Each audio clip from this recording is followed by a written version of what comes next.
또한 레위인과 그리고 사회적 약자를 위해서 돕기 위해 필요했던 11조에 대한 생활들도 그들은 온전히 지키지 않게 됩니다. 그리고 말라기 마지막에는 그들이 원망스러운 목소리로 하나님께 이야기합니다. 왜 아무것도 일어나지 않습니까? 다윗 왕조 같은 그러한 우리가 원했던 세상이 왜 다시 오지 않습니까? 그리고 그들은 하나님께 이렇게 이야기합니다. 우리에게 해준 것이 무엇입니까? 그리고 하나님은 이스라엘 백성에게 말라기 선지자를 통해서 이렇게 이야기합니다. 내가 너희를 사랑하였다. 그러나 사실은 여기까지의 역사를 보고 나면 많은 왕조들이 멸망하는 동안에 이스라엘은 계속해서 존립했었던 것을 알 수 있습니다. 그렇게 왕성했었던 아시리아도 결국은 처참히 무너지고 말았고, 영원할 것 같았던 바벨로니아도 70년 만에 무너졌습니다. 그리고 다시 페르시아의 세대가 되었습니다. 그렇게 많은 왕조들과 왕국들과 제국들이 무너지는 사이에 여전히 이스라엘은 하나님께서 그들을 사랑하셔서 나라가 보존되었고 민족이 보존되었고 그들이 보존된 것 자체만으로도 이미 하나님이 존재하신다는 증거였으며 그들은 많은 은혜를 받고 있는 거였어요. 그럼에도 불구하고 그 존재 자체가 그들의 본분임에도 그들은 그것을 망각하고 불만을 갖게 되고, 그리고 하나님께서 이야기했던 것들을 그들을 지키지 않게 됩니다. 그리고 성경은 거기서 끝나지만 이제 오늘부터 우리는 그 무렵 세계사가 어떻게 흘러가고 하나님은 성경을 통해 나타나지 않지만 보이지 않는 곳 가운데서 무엇을 준비하시며 예비하고 있으셨는지 그 비어있었던 400년의 기간을 저와 함께 지금부터 채워보도록 하겠습니다. 그 시기 동안에 전 세계를 통치하고 있었던 지금의 이란의 전신인 페르시아는 바다를 넘어 그리스 연합국까지 침공을 하게 됩니다. 아시아의 맹주였던 페르시아는 아시아에 머무르지 않고 그리스까지 향해서 그들의 세력과 영역을 넓히려고 합니다. 그런데 그리스 연합국이 함선 300척과 병사 2만여 명을 갖고 온 페르시아군을 아토스곳이라는 곳에서 완전히 괴멸을 시켰습니다. 그리고 그 후에 페르시아는 다시 군을 정비하여서 마라톤 평원에서 한 번 더 그리스 연합국과 전투를 하지만 그곳에서 대패를 합니다. 그게 BC 약 490년경입니다. 이에 분노한 페르시아는 한 번 더 대군을 이끌고 테르모필레 협곡을 향해서 진격을 합니다. 그리고 이 왕은 그 협곡에서 군사 300명을 이끌고 수십만 대군을 막습니다. 바로 여러분이 영화 300에서 봤던 장면이 이 장면입니다. 성경을 보자고 한다면 그 시대를 우리가 어떻게 추측하곤 하냐면, 성경에 보면 에스더가 나오는 시대 때 당시의 왕이 아하수에로라고 하는 왕이에요. 그리고 그 아하수에로의 시절로 우리가 추정합니다. 어찌되었던 간에 그때 바로 우리가 그 유명한 테르모필레 협곡으로 진격을 하지만 그 안에서 300명의 군사들이 막게 되지만 결국에 진짜의 표시를 패배합니다. 그러나 그곳에서 스파르타가 포함된 그리스 연합국은 시간을 벌게 되고요. 그 번 시간을 통해서 결국 나중에 그리스 연합국이 힘을 모을 수 있게 되는 계기가 됩니다. 결국에 그리스의 영웅 데미스토클레스가 페르시아의 함대를 살라미스 해협으로 유인해서 그곳에서 대격파를 하게 됩니다. 이로 인해서 페르시아는 이제 치명타를 얻습니다. 그리고 페르시아가 물러간 다음에 그리스의 연합국은 다시 이야기합니다. 우리가 돈을 걷어서 다시 올 페르시아를 제대로 방비하고 대비하자. 그러나 그렇게 거둔 돈을 가지고 그리스는요 아주 이상한 짓을 합니다. 그 연합했던 다시 돈을 모아서 우리가 정비하자고 했던 그 동맹이 세계사에서 나온 그 유명한 동맹입니다. 그게 바로 델로스 동맹이고요. BC 477년경에 있었던 일이에요. 그러나 그 돈을 가지고 그리스는 무엇을 하게 되냐면요, 바로 분담금을 횡령해서 파르테논 신전을 짓게 되는, 지금 신전을 지을 때가 아니거든요. 물자를 사고 군수 물자를 내서 방비해야 되는데 이런 짓을 하는 거죠. 결국은 연합국 중에 스파르타가 이 그리스 연합에 대해서 반발을 하고요. 그리고 BC 431년경에 내전이 발생하게 되었으니 그 내전의 이름이 바로 다름 아니라 뭐냐면, 여러분이 그렇게 세계사에서 많이 들었던 펠로폰네소스 전쟁입니다. 그 펠로폰네스 전쟁은 무려 30년간 이어지게 되고요. 결국은 스파르타의 승리로 끝이 납니다. 그래서 이 그리스 연합국에서 스파르타가 패권을 쥐게 되지만 30년간의 긴 내전으로 인해서 결국 스파르타도 상처뿐인 승리를 얻게 돼요. 스파르타가 통치를 하고 있었지만 그 스파르타마저도 레오크트라 전투에 의해서 패권을 테베에게 뺏기게 돼요. 그리스 연합국에 있었던 테베가 이번에는 스파르타를 대항해서 반란을 일으켰고 패권을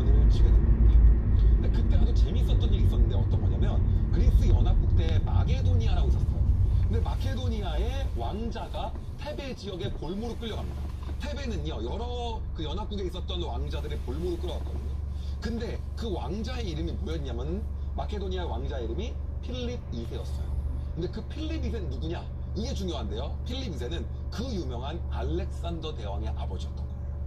그 안에서 필립 2세는 테베에 대한 모든 핵심 기술과 군사력에 대한 것들을 보고 그들의 군사 기술을 배우게 됩니다.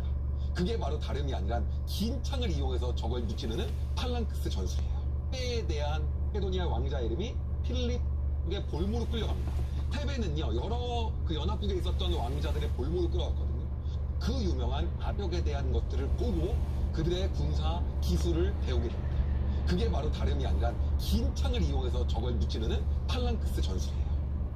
그리고 그 연말을 하고 카이로네이아 전투에서 필립 2세가 주도하는 마게도니아가 테베를 완전히 쑥대밭으로 만들므로써 다시 패권을 쥐게 됩니다. 그런데 문제가 생겼어요. 그렇게 마게도니아의 패권으로 인해서 드디어 필립 2세의 시대가 펼쳐지나 했더니 필립 2세가 의문의 사망을 하고 맙니다. 그 이유에 대해서는 학자들마다 이럴 거다 저럴 거다 각각 달라요. 그리고 필립 2세의 아들 알렉산더가 왕권을 쥐게 되었으니 그의 나이가 무려 세종대왕이 한글을 만들었던 시기보다 조금 더 어린 20살이었습니다. 남들이 그 어린 왕에 대해서 신임하지 않고 네가 할 수 있겠어라고 했지만 알렉산더가 테베 지역에서 일어났던 재반란에 완전히 진압하고 끝장냄으로써 사람들은 알렉산더에게 조금씩 신임을 얻기 시작합니다. 그런데 금정 신임을 하고 내정을 동시에 해야 되나 싶더니 알렉산더는 그렇게 하지 않고요. 그리스 연합군을 다시 결성합니다. 그리고 당찬포고를 외칩니다. BC 334년에 펠라라는 지역에서 이렇게 말합니다. 우리는 지금부터 이 그리스의 원수를 갚기 위해서 페르시아를 점령하러 갈 것이다. 수적인 열세가 무려 10분의 1임에도 불구하고 당찬포고를 외칩니다. 사람들은 그에 반신반의했지만 알렉산더를 따르게 됩니다. 이 대목이 다니엘서 11장 2절에서 3절 사이에 나옵니다. 다니엘아, 내가 너에게 진실을 말하겠다. 페르시아에 새 왕이 더 일어날 것이고 그 후에 네 번째 왕이 일어날 텐데 그는 페르시아의 그 어떤 왕보다 부자가 될 것이다. 그가 자기 재산으로 권력을 얻으며 모든 사람을 움직여 그리스를 칠 것이다. 그러다가 강한 왕이 일어나게 된다. 그가 큰 능력으로 나라를 다스리며 하고 싶은 일을 무엇이든지 할 것이다. 여기서 강한 왕이 누굽니까? 바로 알렉산더 이야기. 모든 사람들을 움직여 그리스를 치나 결국은 그러다가 강한 왕이 일어나서 그가 큰 능력으로 나라를 다스리고 하고 싶은 일을 무엇이든지 하니 다시 말하면 페르시아를 점령한다는 이야기죠. 그럼 이 다니엘의 예언은 이 시기 몇 년 전에 있었던 건가요?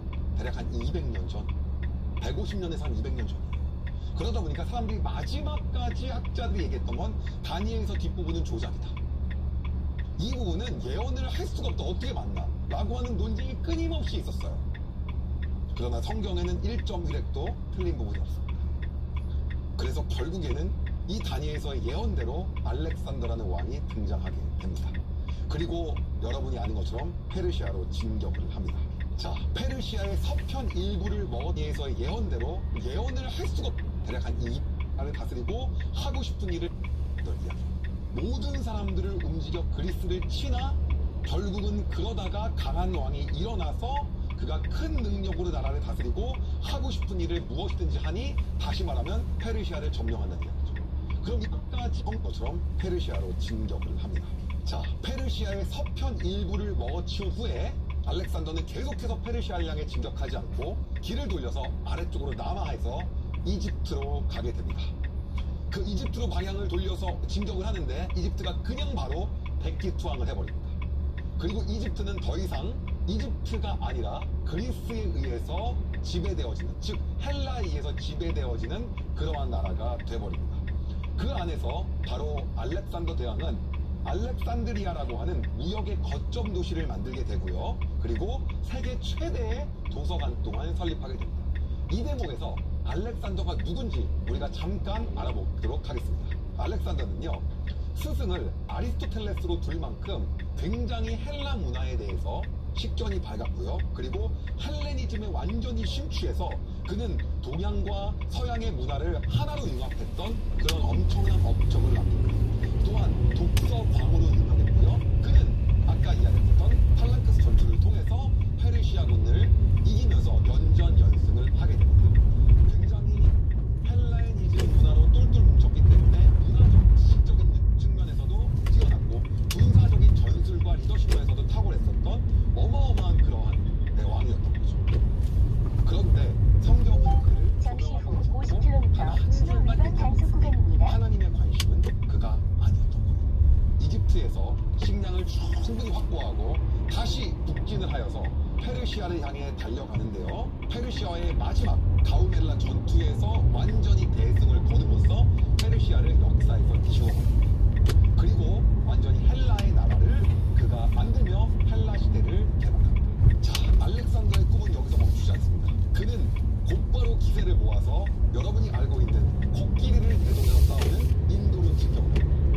초창기에 코끼리 문화에 대해서 당황을 하게 되었으나 결국은 코끼리 조련 사이에서 코끼리가 움직이는 걸 알고 바로 알렉산더가 조련사들을 죽이기 시작해요.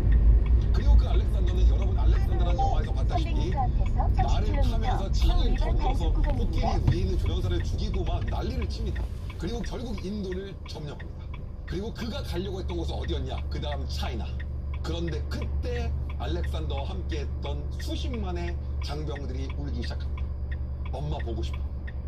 너무 오랜 시간 동안 진격해왔던 그 헬라 군대에게 향수병이 도신 거예요. 그 장면을 본 마음 약한 알렉산더가 결국에는 회군을 하기로 결정합니다. 그리고 회군을 하던 도중에 바벨로니아 지역에서 알렉산더 대왕은 돌연히 사망을 합니다. 학자들은 많은 얘기를 합니다. 그가 자연사를 한 거다. 아니다. 병에 걸려 죽은 거다. 아니다. 누가 그를 암살한 거다. 왜? 또 두면 계속 전쟁만 할까? 여러 이야기가 있지만 강한 자가 살아남는다 라고 하는 이야기를 통해서 자식에게 물려주는 것도 없이 죽고 맙니다. 그 이후에 헬라는 이제 본격적인 내전에 들어갑니다. 그리고 그 내전 결과 BC 301년도에 4개의 왕조로 나눠지니 카산더 왕조, 프톨레미 왕조, 셀루커스 왕조, 리시마커스 왕조 이렇게 4개의 왕조로 나눠집니다. 우리가 주목해야 될 건 두 군데인데요. 프톨레미 왕조인 우리가 프톨레미어스라고 하거든요. 프톨레미 왕조인 즉 이집트 왕조와 그리고 셀루커스 왕조인 시리아 왕조입니다. 시리아를 거점으로 했던 이 나라, 이 분할 통치가 4개로 되다가 결국은 프톨레미아, 셀루커스 이렇게 2개국으로 나눠집니다. 그리고 이 부분을 성경은 역시 다니엘서에서 다니엘 환상을 통해 보고 예언을 하고 있습니다. 200년 전 일입니다. 그러나 그 왕의 세력이 가장 강할 때에 그 왕은 누구일까요? 알렉산더. 그의 나라가 망하여 4개의 나라로 나뉠 것이다. 말이 되나요 이게? 이 뒷부분의 세계사를 다시 말하면 하나님, 우리는 성경에는 안 써있지만 하나님은 그 뒷부분에 대해서 예수님이 오시기 전까지가 우리가 비어있다고 하는 400년을 이미 다 알고 계셨던 거예요. 그리고 이렇게 이야기합니다. 4개의 나라로 나뉠 것이다. 그 나라가 뽑혀서 다른 백성에게 넘어갈 것이므로 그 나라는 더 이상 권세를 누리지 못하고 자손에게 이어지지도 않게 된다. 그쵸? 자손에게 이어지지 않고 그냥 나눠진 거예요. 기가 막히지 않습니까? 4개의 나라로 나눠진다고 딱 얘기해요. 4개로 나눠져요. 자, 그럼 우리가 여기서 프톨레미 왕조에 대해서 잠깐 보고 갈 필요가 있어요. 그 이집트를 거점으로 했던 프톨레미 왕조는 어떤 곳이었냐? 바로 그때 BC 280년도에 기가 막힌 일이 일어났는데요. 그 일이 뭐냐?